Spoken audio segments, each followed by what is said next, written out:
മഹാലക്ഷ്മി സീരിയലിന്റെ ഇന്നത്തെ എപ്പിസോഡിന്റെ റിവ്യൂയിലേക്ക് എല്ലാവർക്കും സ്വാഗതം. അങ്ങനെ തന്നോട് അപമര്യാദയായിട്ട് പെരുമാറാൻ ശ്രമിക്കുന്ന സാഗറിനെ ഇവിടുന്ന് ഇറങ്ങിപ്പോടാ എന്ന് പറഞ്ഞുകൊണ്ട് ഷൗട്ട് ചെയ്യാണ് മഹി ചെയ്യുന്നത്. ഇത് കേൾക്കുന്ന സാഗറാണെങ്കിൽ ഇറങ്ങിയില്ലെങ്കിലും നീ എന്ത് ചെയ്യും, ഇന്നാണെങ്കിൽ നിന്റെ കെട്ടിയൻ ഇവിടേക്ക് വന്നിട്ടില്ല, കെട്ടിയോൻ തന്നെ പറഞ്ഞു എന്നോട് നിന്നെ ഇവിടേക്ക് കൊണ്ടുവരണമെന്ന്, ഇപ്പൊ നമ്മൾ രണ്ടുപേരും മാത്രമേ ഇവിടെയുള്ളൂ, നീയും അത് തന്നെയല്ലേ ആഗ്രഹിക്കുന്നതെന്ന് ചോദിക്കുമ്പോൾ നിന്നെ പോലെ മൃഗത്തിന്റെ സ്വഭാവമുള്ള ഒരു ആളെ ആത്മാഭിമാനമുള്ള ഒരു പെൺകുട്ടിയും സ്നേഹിക്കില്ല, അന്ന് നിന്റെ ജോലി കളയണ്ടെന്ന് കരുതിയിട്ടാണ് ഞാൻ കണ്ണേട്ടനോട് ഒന്നും പറയാതിരുന്നത്. പക്ഷെ ഇന്ന് നീ ഇവിടെ നിന്ന് ഇറങ്ങി പോയില്ലെങ്കിൽ നിന്റെ സ്ഥാനം പിന്നെ ജയിലിലായിരിക്കും, പോലീസ് സ്റ്റേഷനും കോടതിയൊക്കെ കയറി ഇറങ്ങി അവസാനം ജയിലിൽ കിടക്കേണ്ടി വരുമെന്നെല്ലാം മഹാലക്ഷ്മി ഭീഷണിപ്പെടുത്തുമ്പോൾ ജയിലിൽ കിടക്കാനൊക്കെ ഞാൻ തയ്യാറാണ്, പക്ഷെ അതിനു മുമ്പ് എനിക്കൊരു പുണ്യ പ്രവൃത്തി ചെയ്യാനുണ്ടെന്ന് പറഞ്ഞുകൊണ്ട് മഹാലക്ഷ്മിയുടെ കഴുത്തിൽ കിടക്കുന്ന ആ താലി പൊട്ടിച്ച് കളയാനായിട്ട് സാഗർ ശ്രമിക്കുന്നതും മഹാലക്ഷ്മി ആണെങ്കിൽ കഴി പൂണ്ട് അയാളെ പിടിച്ച് തള്ളുകയാണ് കേട്ടോ ചെയ്യുന്നത്.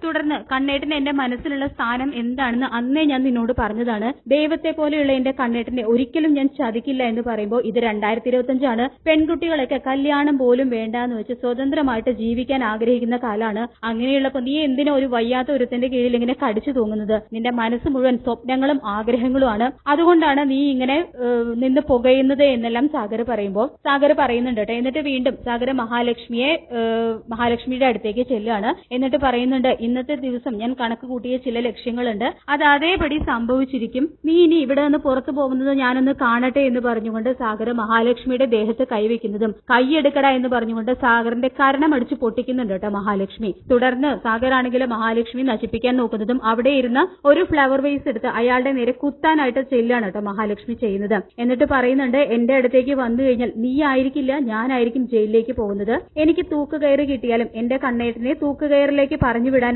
ഞാൻ ഒന്നും ചെയ്യില്ല, എന്റെ ജീവൻ പോയാലും എന്റെ ഭർത്താവിന് യാതൊരു പോറലും ഏൽപ്പിക്കാൻ ഞാൻ സമ്മതിക്കില്ല എന്നും തുറന്നടിക്കുന്നുണ്ട് കേട്ടോ മഹാലക്ഷ്മി. അങ്ങനെ മഹാലക്ഷ്മി തന്നെ കുത്തുവോ എന്ന് പേടിച്ച് സാഗറാണെങ്കിൽ അവിടെ നിന്ന് മാറിപ്പോവാണ്. വീണ്ടും സാഗർ വരാൻ നോക്കുന്നുണ്ടെങ്കിലും അവനെ ആട്ടി ഇറക്കി വിടുകയാണ് കേട്ടോ മഹാലക്ഷ്മി ചെയ്യുന്നത്. ശേഷം സാഗറാണെങ്കിൽ വീണ്ടും മഹിയുടെ അടുത്ത നീക്കം എന്താണെന്ന് അറിയാൻ വേണ്ടിയിട്ട് ക്യാബിനുള്ളിലൂടെ ഒളിഞ്ഞു നോക്കുന്നുണ്ട്. ഇത് കാണുന്ന മഹിയാണെങ്കിൽ വീണ്ടും ഫ്ലവർ വേസ് എടുത്തുകൊണ്ട് അയാളുടെ നേരെ ചെല്ലുകയാണ് കേട്ടോ ചെയ്യുന്നത്. ഇത് കണ്ട് പേടിച്ച് അവിടെ നിന്നും സ്ഥലം വിടുകയാണ് സാഗർ ചെയ്യുന്നത്. എന്നിട്ട് പരിഭ്രമത്തോടെ വേഗം തന്നെ ബൈക്കും എടുത്ത് മേഘന്റെ അടുത്തേക്ക് ചെല്ലുന്നുണ്ട് കേട്ടോ. ഞാൻ ഇത്രയൊന്നും പ്രതീക്ഷിച്ചില്ല സാറേ, ഞാൻ അവിടെ നിന്ന് ഓടി രക്ഷപ്പെട്ടില്ലായിരുന്നെങ്കിൽ അവൾ എന്നെ കുത്തി വീഴ്ത്തിയേനെ, ഇനി കളി മാറും, അവളെല്ലാം കണ്ണൻ സാറിനോട് പറയുമെന്ന് പറഞ്ഞുകൊണ്ട് സാഗർ ഭയപ്പെടുമ്പോ എന്നെ മനസ്സിലാക്കിയിട്ടും കണ്ണനോട് അവൾ ഇതുവരെ ഒന്നും പറഞ്ഞിട്ടില്ല, അതുപോലെ തന്നെയാണ് നിന്റെ കാര്യവും, നീ അവളുടെ മുന്നിൽ പ്രണയാഭ്യർത്ഥന നടത്തിയത് കണ്ണൻ ഒരിക്കലും അറിഞ്ഞിട്ടില്ല എന്ന് പറയുമ്പോ ഇവിടെ പക്ഷെ കാര്യങ്ങളൊക്കെ കടുത്തുപോയി, ഇനി എന്താ നടക്കാൻ പോവാ എന്നൊന്നും പറയാൻ പറ്റില്ല എന്നെല്ലാം സാഗർ പറഞ്ഞ് വീണ്ടും ഭയപ്പെടുമ്പോ അതിനു മുമ്പ് നീ എല്ലാം പറയണം, വളച്ചൊടിച്ച് പറയണം, നടന്നതൊക്കെ മാറ്റി പറയണമെന്ന് മേഘൻ പറഞ്ഞു കൊടുക്കുന്നുണ്ട് കേട്ടോ സാഗറിനോട്. സ്മെല്ലില്ലാത്ത ലിക്കറാണ് നീ അടിച്ചിട്ടുള്ളത് കൊണ്ട് മണമൊന്നും നിന്റെ അടുത്തുനിന്ന് വരുന്നില്ല, പക്ഷെ മദ്യം തന്ന ധൈര്യം നിന്നിൽ ഇപ്പോഴും ബാക്കിയുണ്ട്, അതുകൊണ്ട് തന്നെ ഇന്ന് തന്നെ ഇപ്പൊ തന്നെ കമലേശ്വരത്ത് പോയി കണ്ണനെ കണ്ട് നീ കാര്യങ്ങൾ വളച്ചൊടിച്ച് അവനോട് എല്ലാം പറയണമെന്ന് പറയുന്നുണ്ട് കേട്ടോ മേഘൻ. ഹർത്താൽ ദിവസം ആരും ഇല്ലാത്ത തക്കം നോക്കി അവൾ നിന്നോട് മോശമായിട്ട് പെരുമാറാൻ ശ്രമിച്ചു, നീ അവളുടെ ഇംഗിതത്തിന് വഴങ്ങാത്തത് കൊണ്ട് നിന്റെ കരണത്തെ അവൾ ആഞ്ഞു തല്ലി, അങ്ങനെ നിനക്ക് പറയാൻ പറ്റില്ലേ, ഒരുപാട് പെണ്ണുങ്ങളെ പ്രേമിച്ച് വശത്താക്കിയിട്ടുണ്ടെന്നൊക്കെയാണ് നീ ഇവിടെ വരുന്നതിന് മുൻപ് നിന്റെ സുഹൃത്തുക്കൾ എന്നോട് പറഞ്ഞത്, നീയാണെങ്കിൽ അതൊക്കെ ശരിവെക്കുകയും ചെയ്തു, പക്ഷെ എനിക്കിപ്പോ അതിൽ സംശയമുണ്ടെന്നെല്ലാം മേഘം പറയുന്നുണ്ട് കേട്ടോ. സാറിന് എന്റെ കഥകളൊക്കെ അറിയാവുന്നതല്ലേ എന്ന് സാഗർ ഇത് കേട്ട് ചോദിക്കുമ്പോ അതുകൊണ്ട് തന്നെയാണ് എനിക്കിപ്പോ അബദ്ധം പറ്റിയത്, ഇനി അതൊക്കെ പോട്ടെ, അനന്തവും ലേഖയും മഹാലക്ഷ്മിയെ സംശയിച്ചു കഴിഞ്ഞു, ഇനി കണ്ണന്റെ മനസ്സിലും ചൂട് പിടിപ്പിക്കണമെന്ന് പറഞ്ഞു കൊടുക്കുന്നുണ്ട് കേട്ടോ മേഘൻ. എനിക്ക് കണ്ണൻ സാറിന്റെ അടുത്തേക്ക് പോകാൻ പേടിയുണ്ടെന്ന് സാഗർ പോകുമ്പോൾ നീ പേടിക്കേണ്ട കാര്യമൊന്നുമില്ല, നീ കണ്ണനെ കാണാനുള്ള അവസരം ഞാൻ ഉണ്ടാക്കി തരാം, ഞാൻ മഞ്ജുവിനെ വിളിച്ചു പറയാം, നീ കണ്ണനെ കാണാൻ വരുമ്പോ അവനെ കണ്ണന്റെ അടുത്തേക്ക് പറഞ്ഞു വിടണമെന്നൊക്കെ പറഞ്ഞ് മേഘനാണെങ്കിൽ ധൈര്യം കൊടുക്കുന്നുണ്ട് കേട്ടോ സാഗറിന്. അങ്ങനെ സാഗറാണെങ്കിൽ മേഘന്റെ വാക്കിന്റെ ബലത്തിൽ പോകാൻ തുടങ്ങുന്നുണ്ടെങ്കിലും പെട്ടെന്ന് തന്നെ പേടിയോടെ വീണ്ടും ചോദിക്കുന്നുണ്ട് മേഘനോടായിട്ട്, അവളിപ്പോ കമലേശ്വരത്ത് തിരിച്ചെത്തി കാണില്ലേ എന്ന് ചോദിക്കുമ്പോ ഇല്ലടാ, അവളിപ്പോ ഓഫീസിലെ കാര്യങ്ങൾ നോക്കാനല്ലേ അവൻ പറഞ്ഞു വിട്ടിരിക്കുന്നത്, അതുകൊണ്ട് ഇനി അവൾ എന്തായാലും വൈകിട്ടേ വരൂ, ആരാദ്യം കഥകൾ പറയുന്നു അവർക്കാണ് മുൻതൂക്കം കൂടുതൽ, അത് നീ മറക്കണ്ട എന്ന് പറഞ്ഞുകൊണ്ട് വീണ്ടും നിർബന്ധിച്ച് സാഗറിനെ പറഞ്ഞു വിടുകയാണ് കേട്ടോ മേഘൻ ചെയ്യുന്നത്. അതിനുശേഷം കാണിക്കുന്നത് മഞ്ജുവും ദുർഗയും കൂടി സംസാരിക്കുന്നതാണ്. അപ്പൊ മഞ്ജു പറയുന്നുണ്ട് മേഘേട്ടൻ എങ്ങനെയെങ്കിലും അവളെ ഇവിടെ നിന്ന് പുറത്താക്കണം എന്നുള്ള വാശിയിലാണ്, അതുകൊണ്ട് എന്തെങ്കിലുമൊക്കെ നടക്കുമെന്ന് പറയുമ്പോ അവന്റെ അച്ഛനും അവളെ ഇവിടെ നിന്ന് പുറത്താക്കാൻ നോക്കുന്നുണ്ടെന്ന് പറയുന്നുണ്ട് കേട്ടോ ദുർഗ.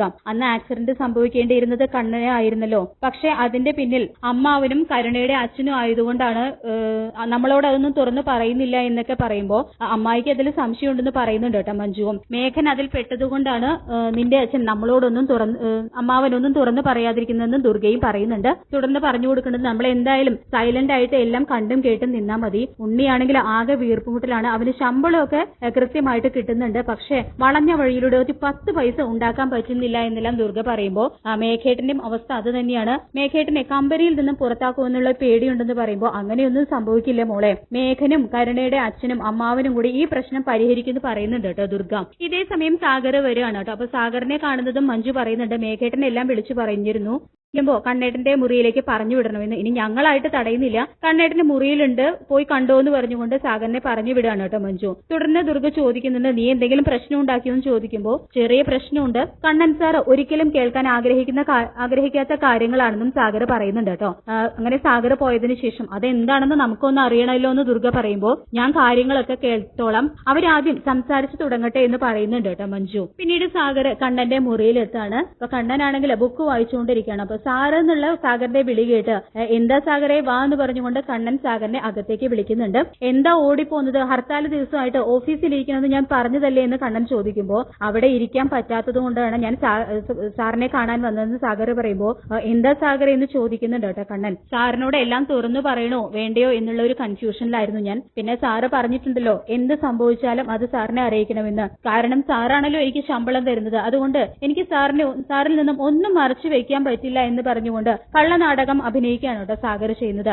ഇത് കേൾക്കുന്ന കണ്ണനാണെങ്കിൽ ഇന്നും മഹിയുടെ ഭാഗത്ത് നിന്ന് മോശമായിട്ടുള്ള സംസാരമോ എന്തെങ്കിലും ഉണ്ടായോ എന്ന് കണ്ണൻ ചോദിക്കുമ്പോൾ സംസാരം മാത്രമായിരുന്നെങ്കിൽ ഞാൻ ഇവിടേക്ക് ഓടി വരില്ലായിരുന്നു എന്ന് പറയുന്നുണ്ട് കേട്ടോ സാഗർ. ഇതുപറ്റി സാഗർ എന്ന് കണ്ണൻ വീണ്ടും ചോദിക്കുമ്പോൾ മാഡം എന്നെ ഇന്ന് ക്യാബിലേക്ക് വിളിപ്പിച്ചു, അവരെന്റെ കയ്യിൽ കടന്നു പിടിച്ചു, ഞാൻ കുതിറ് മാറിയപ്പോൾ അവരെന്റെ കരണത്തടിച്ചു, കണ്ടില്ലേ ഇപ്പൊ സൂക്ഷിച്ചു നോക്കിയാൽ കവിളെപ്പോഴും ചുവന്നു കിടക്കുന്നത് സാറിന് കാണാ എന്നൊക്കെ പറഞ്ഞുകൊണ്ട് കാണിച്ചു കൊടുക്കുകയാണ് കേട്ടോ സാഗർ ചെയ്യുന്നത്. അപ്പൊ മഞ്ജു ആണെങ്കിൽ ഇതെല്ലാം ഒളിഞ്ഞു കേട്ട് നിൽക്കുന്നുണ്ട്. ഒരു വിധത്തിലാണ് ഞാൻ അവിടെ നിന്ന് രക്ഷപ്പെട്ടത്, ഇതെങ്ങനെ സാറിനോട് വന്ന് പറയണമെന്ന് എനിക്ക് അറിയില്ലായിരുന്നു, പിന്നെ അവരിവിടെ വന്ന് കഥകളൊക്കെ വളച്ചൊടിച്ച് പറയുന്നു കരുതിയിട്ടാണ് ഞാൻ ഓടി വന്നത്, അതുകൊണ്ടാണ് സാറിനെ എല്ലാം ധരിപ്പിച്ചത് എന്നെല്ലാം സാഗർ പറയുന്നുണ്ട് കേട്ടോ. അപ്പൊ ഇത് കേൾക്കുന്ന കണ്ണനാണെങ്കിൽ അത് നന്നായി, ഇന്ന് ഹർത്താലായിട്ട് മഹാലക്ഷ്മിയെ കൂട്ടിക്കൊണ്ടു പോകാൻ സാഗർ തന്നെ വരണമെന്ന് രണ്ടിലൊന്ന് അറിയാൻ വേണ്ടിയിട്ട് തന്നെയാണെന്നും കണ്ണൻ പറയുന്നുണ്ട് കേട്ടോ. എന്തെങ്കിലുമൊക്കെ നടക്കുമെന്ന് എനിക്ക് ഉറപ്പുണ്ടായിരുന്നു, എനിക്ക് എന്റെ ഭാര്യയെ എന്തായാലും മനസ്സിലാക്കാൻ പറ്റിയല്ലോ, അതുകൊണ്ട് തന്നെ എനിക്കിനി ചതി പറ്റില്ല, എല്ലാം മനസ്സിലായി എന്നെല്ലാം കണ്ണൻ പറയുന്നുണ്ട് കേട്ടോ. പക്ഷെ എല്ലാം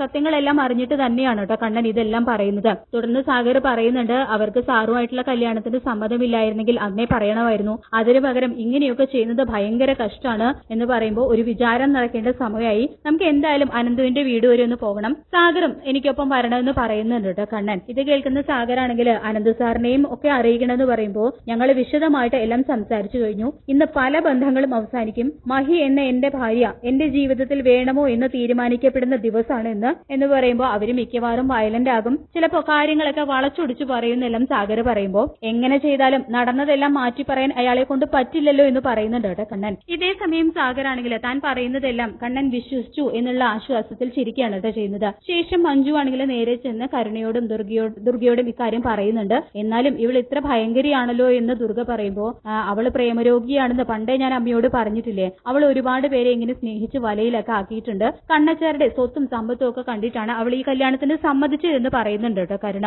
എല്ലാം മനസ്സിലാക്കാൻ പറ്റുന്നുണ്ടെന്ന് മഞ്ജുവും പറയുന്നുണ്ട്. ഇതേ സമയം കണ്ണൻ വരികയാണ് കേട്ടോ, പുറകെ സാഗറും ഉണ്ട്. അപ്പൊ നിങ്ങൾ എവിടേക്കാണെന്ന് ദുർഗ ചോദിക്കുമ്പോൾ ഞങ്ങൾ അനന്തുവിന്റെ വീട് വരെ ഒന്ന് പോവുകയാണെന്ന് വളരെ ഗൗരവത്തോടെ തന്നെ കണ്ണൻ പറയുമ്പോൾ കണ്ണേട്ടന്റെ മുഖത്ത് എന്താ വല്ലാത്ത ദേഷ്യം എന്ന് കരുണ ചോദിക്കുന്നതും നീ എന്താടാ മോനോട് പറഞ്ഞു കൊടുത്തതെന്ന് ദുർഗ സാഗറിനോട് ചോദിക്കുമ്പോൾ ഞാൻ പറഞ്ഞത് എന്തായിരുന്നു സാറിന് നന്നായിട്ട് അറിയാം എന്ന് പറയുന്നുണ്ട് കേട്ടോ സാഗര. തുടർന്ന് കരുണ ചോദിക്കുന്നുണ്ട് തന്റെ ഒപ്പമല്ലേ അവള് വന്നത്, എന്നിട്ട് അവളെ എവിടെയും ചോദിക്കുമ്പോൾ അയാൾ എപ്പോഴും ഓഫീസിൽ തന്നെ കാണുമെന്ന് കരുണയ്ക്ക് മറുപടി കൊടുക്കുന്നുണ്ട് കണ്ണൻ. അങ്ങനെ കണ്ണൻ സാഗറിനെയും കൂട്ടിക്കൊണ്ട് പോവാണ് കേട്ടോ ചെയ്യുന്നത്. തുടർന്ന് അവളിപ്പോ നനഞ്ഞ പടക്കം പോലെ ഓഫീസിൽ ഇരിക്കുകയായിരിക്കും എന്ന് മഞ്ജു പറയുമ്പോൾ അങ്ങനെയാണെങ്കിൽ കണ്ണൻ അവളുടെ അടുത്തേക്കല്ലേ സാഗറിനെയും കൂട്ടിക്കൊണ്ട് പോകേണ്ടത്, പക്ഷെ അനന്തുവിന്റെ വീട്ടിലേക്കാണല്ലോ പോകുന്നത് എന്ന് ദുർഗ സംശയം ചോദിക്കുമ്പോൾ അവരാണല്ലോ കണ്ണേട്ടന്റെ മനസാക്ഷി സൂക്ഷിപ്പുകാര്, അവർക്ക് എന്തെങ്കിലും കൂടിയിട്ട് ആലോചിച്ച് തീരുമാനം എടുക്കാൻ ആയിരിക്കും, അതിനായിരിക്കും പോയിരിക്കുന്നത് എന്ന് മഞ്ജു പറയുന്നത് കേട്ട് മഹാലക്ഷ്മിയെ ഉടനെ തന്നെ കണ്ണൻ പുറത്താക്കാൻ പോകുന്നു എന്ന് ആലോചിച്ച് ചിരിക്കുന്ന കരുണയെ കാണിച്ചുകൊണ്ടാണ് ഈ എപ്പിസോഡ് പൂർണ്ണമാവുന്നത്.